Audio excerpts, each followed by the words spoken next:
Professor Eric Chi. Eric is currently assistant professor at North Carolina State University. He got his PhD from Rice University 2011 under the direction of David Scott.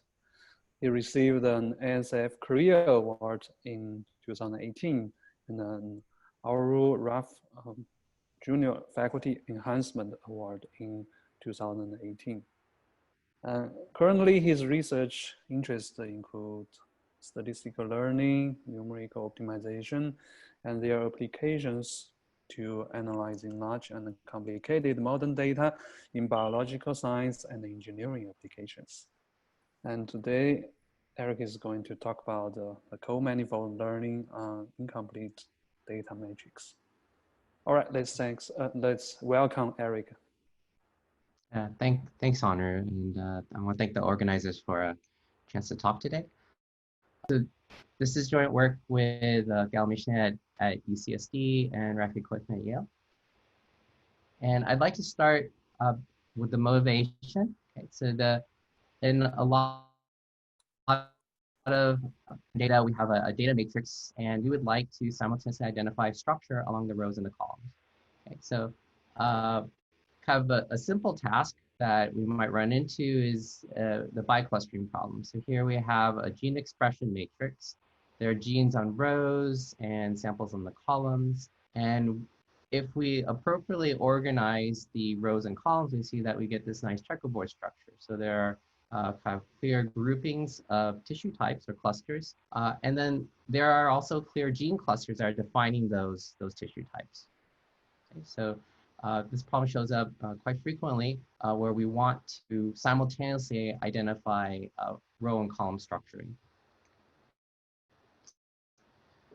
There are lots of methods in the literature for doing this. It's just a partial list. But what I'm going to be talking about today with manifold learning is sort of you can think of one way as a generalization of biclustering.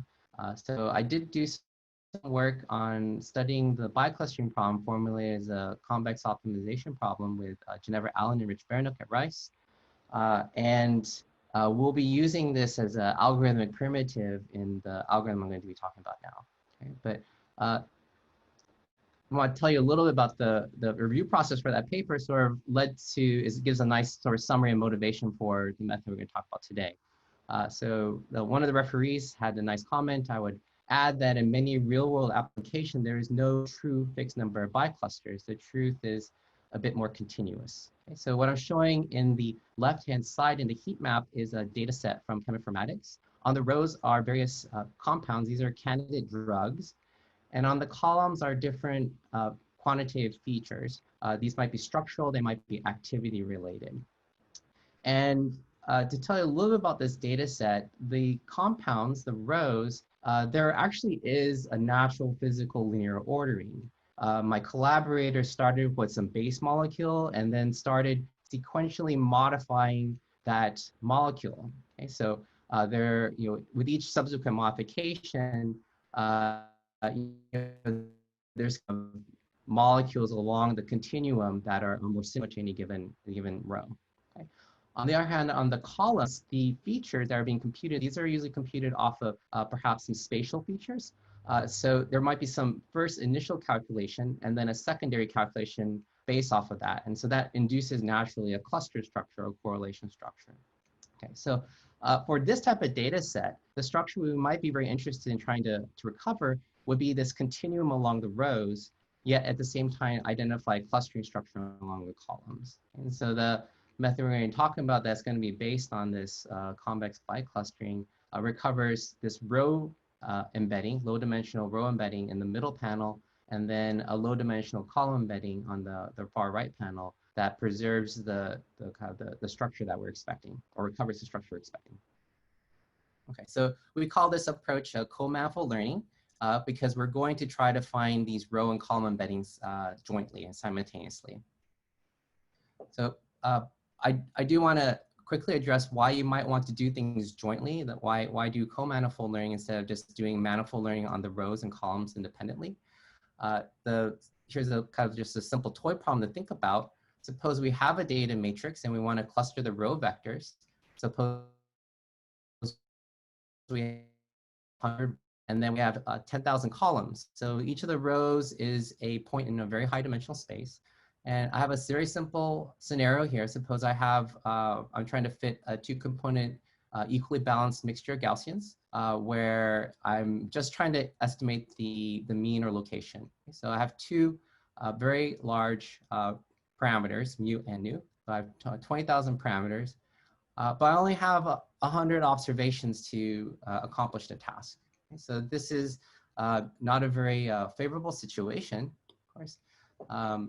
However, you suppose someone told us that the mu vector, the first 5,000 entries were identically the same. Maybe we don't know what they are, but they're exactly the same. And then the second 5,000 are exactly the same.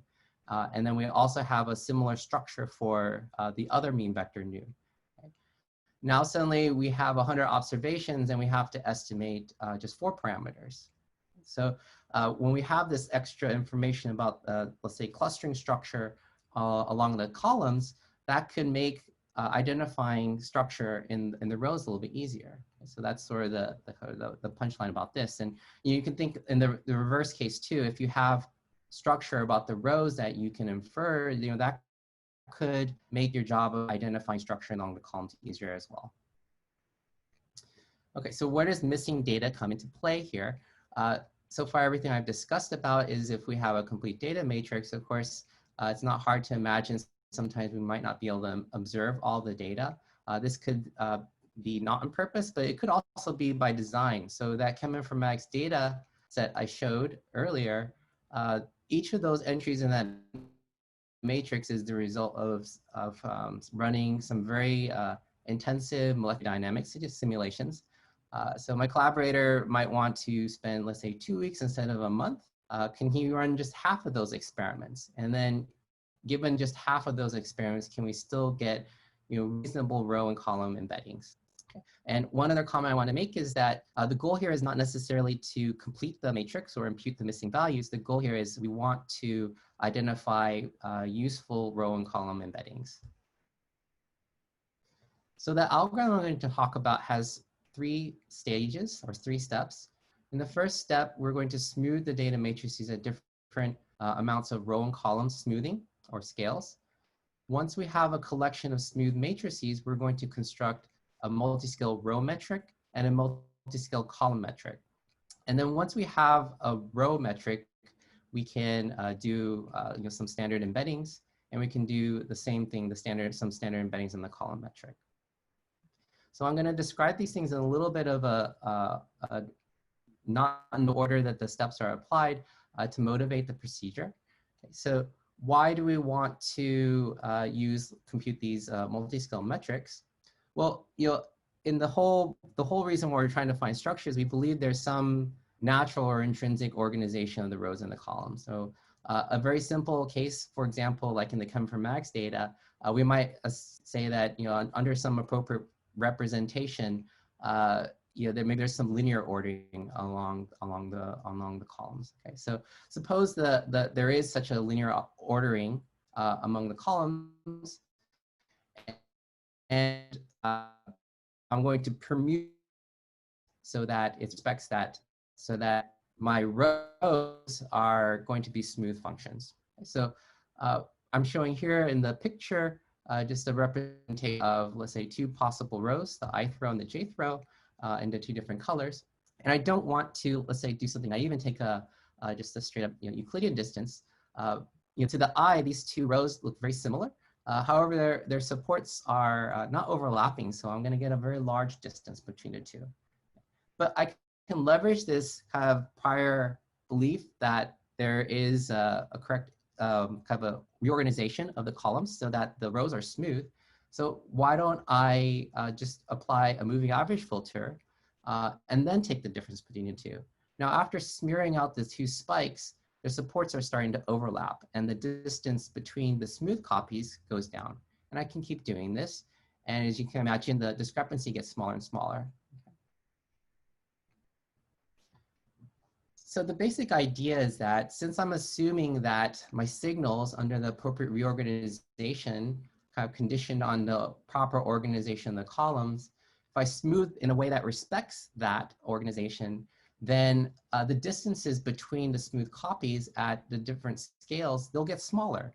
So if I want to compute a metric that respects kind of our intuition with respect to the smoothness, I can take a weighted average of these different smooth copies. And you can go through the exact same toy experiment looking at, let's say, two, let's say Gaussian kernels that are very far spread apart. And if you smooth those two signals, those two rows at multiple scales, you're never going to get those two supports to overlap. Distance will remain large at multiple scales. Okay, so this is how we're going to measure distance, because this is kind of a natural way to measure distance given this kind of a smoothness or organization structure. So there's clearly a problem here. We don't know ahead of time what the organization or smoothness structure is. So what we really need is a simple data-driven way to kind of automatically and adaptively identify how to smooth our data matrices, both the rows and the columns. And this is where the convex biclustering is going to come into play. Okay, so I'll go back to step one to describe how we get our smooth copies. But let's first review convex clustering. Once we understand how this is working, it'll be pretty obvious, the matrix case. This is a very simple optimization approach to doing clustering. I have, let's say, n data points xi, and then I'm going to assign to each of the data points a smooth centroid or approximation UI. I'm going to penalize the pairwise differences of the UIs. Don't worry too much about the WIJs at this moment.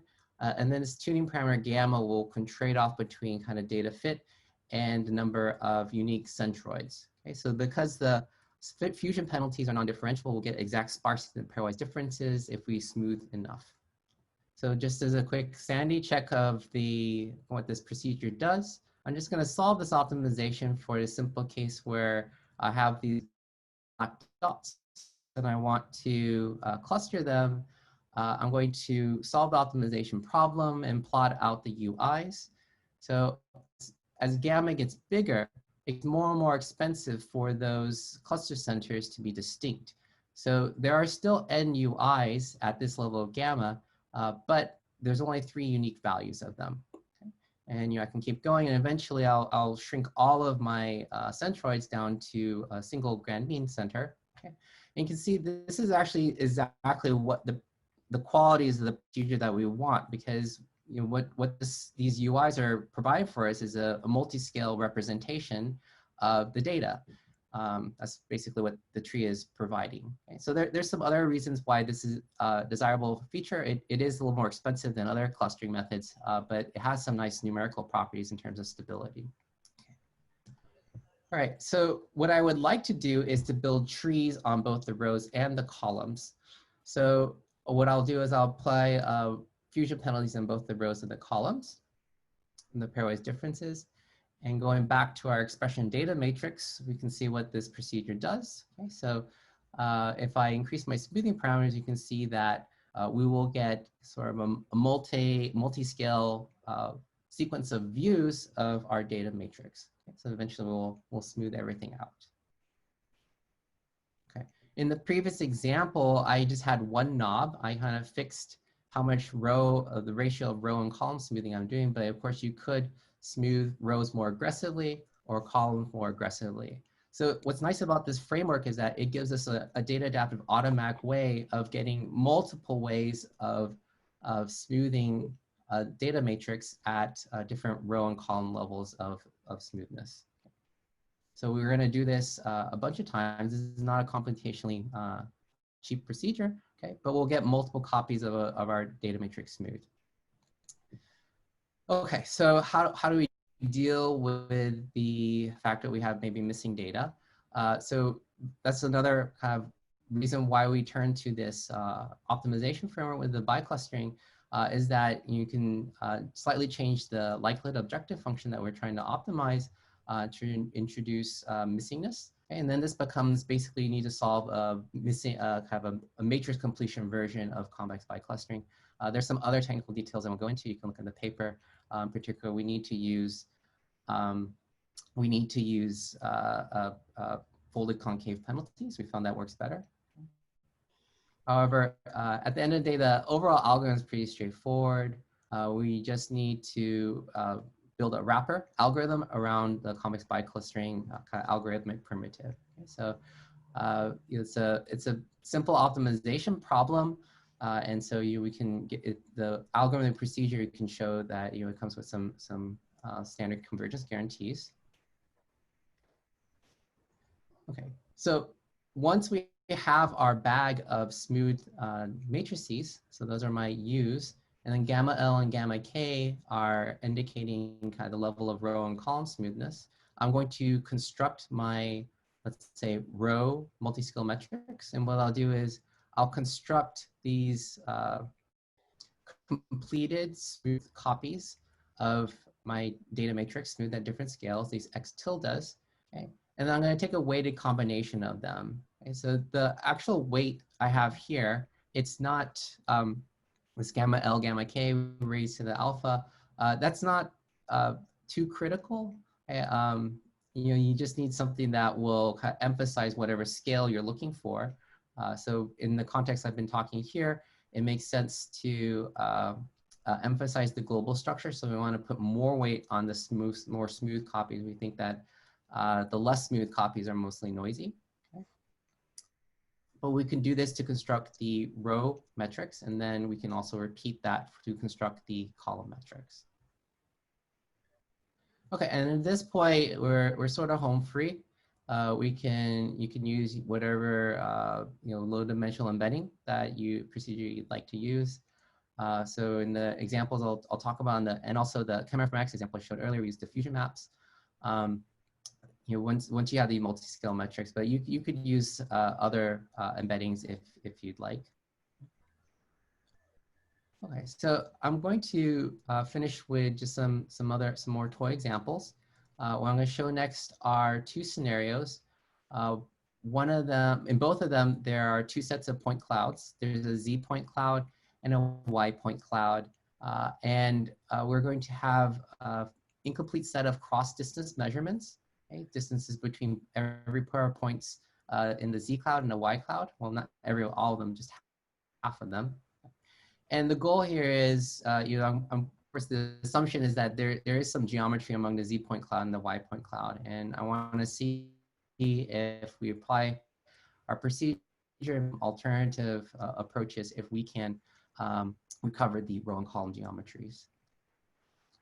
Okay, so in the first row, our Z point cloud is a plane, and our Y point cloud is a helix. And then we have a couple of different methods here, nonlinear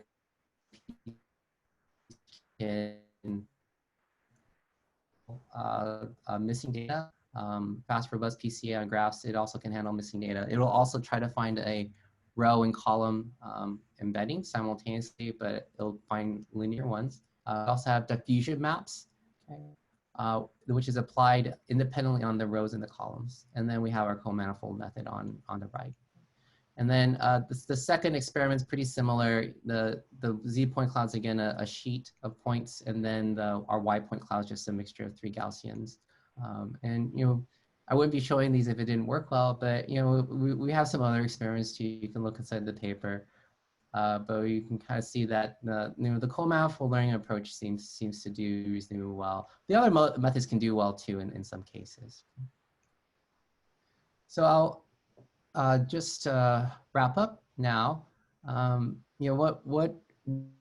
Where's kind of the state of things and what I've talked about? Well, at this point, it's basically an algorithmic procedure. We have some scenarios where it seems to be doing something reasonable. I think I was pretty excited about the cheminformatics data set because actually I ran the method before talking to the collaborator about the structure, so I was very excited to see that it did actually find a reasonable linear structure and then the clustering structure so it seems to be working and has some potential practical utility. The algorithmic building blocks we use to construct the algorithm, they're pretty well behaved, and we can show that the algorithm converges. I think the big question that needs to be answered that we don't have results at this point as yet is kind of recovery guarantees. So we're going to get row and column metrics, how if there were some true geometry underlying the rows and the columns, how good would the recovered row and column distances compare to let's say the true ones? It's unclear even in the case where you have completely observed data. So if you're interested, there's more details in the reference paper here I've listed here.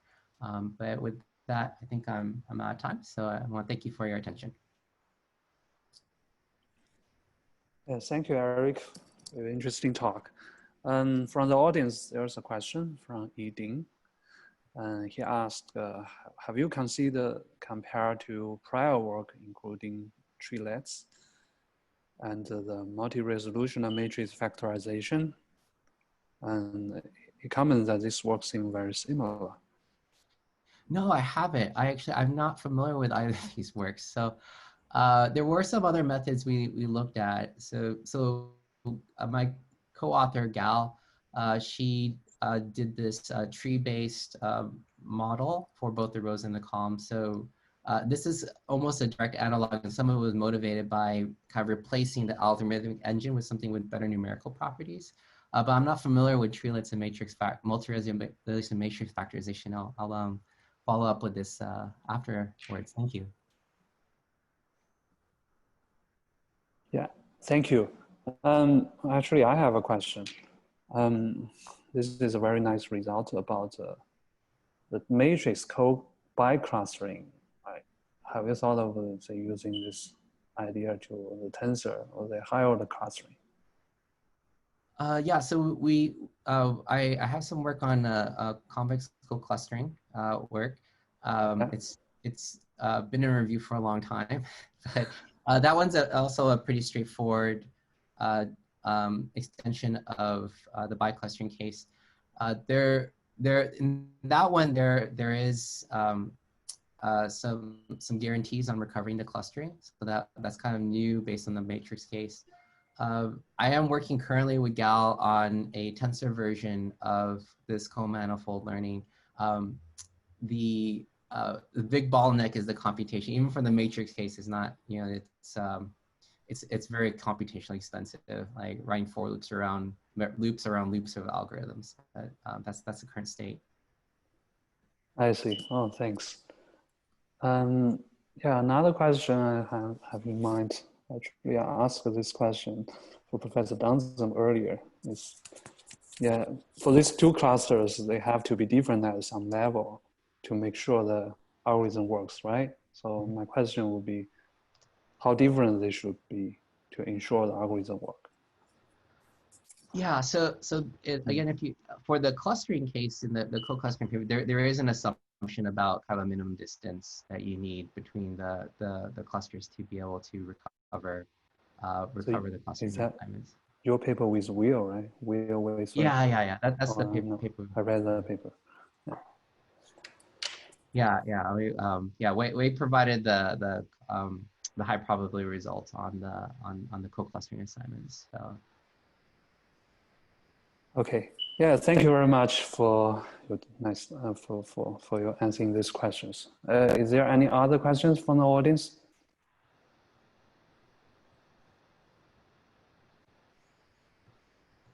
Okay, if no, let's thank Eric again for your great talk. After this.